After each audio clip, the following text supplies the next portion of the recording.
డిహెచ్హెచ్ praise lord. రేపు మందిరానికి వెళ్తున్నారా, లేకుంటే మానేద్దామని డిసైడ్ అయిపోయారా? సాతాను ఎంత ప్రయత్నం చేసినప్పటికీ కూడా దేవుని మందిరాన్ని మిస్ అవ్వడానికి వీల్లేదు. ఆయన చేసిన ఉపకారములలో దేనిని మరవకూడదు. ఆయనకు కృతజ్ఞత చెల్లించకుండా ఉండకూడదు. దేవుని ఆరాధించకుండా ఉండడం శాపం.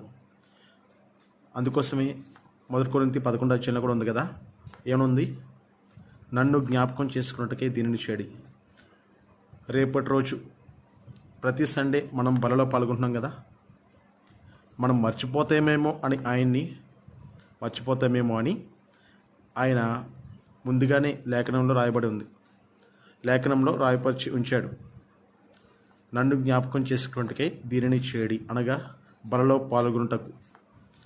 ఆయన శరీర రక్తమాంసాలని సాదృశ్యంగా రొట్టెను ద్రాక్షరసాన్ని మన కోసం సిద్ధపరిచి ఉంచారు.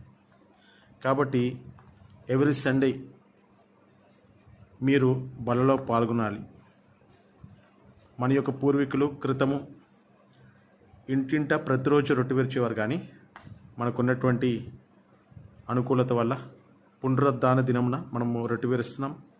రొట్టె విరిచేటటువంటి కార్యక్రమంలో మనము కూడా పాల్గొనాలి.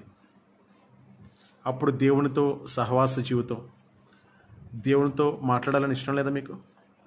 దేవునితో కలిసి ప్రయాణం అవ్వాలని, దేవునిలో జీవించాలని ఇష్టపడిన వారందరూ కూడా దేవుని మందిరానికి వచ్చుదురుగాక.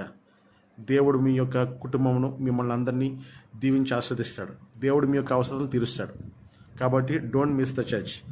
See you tomorrow. Thank you. God bless you all.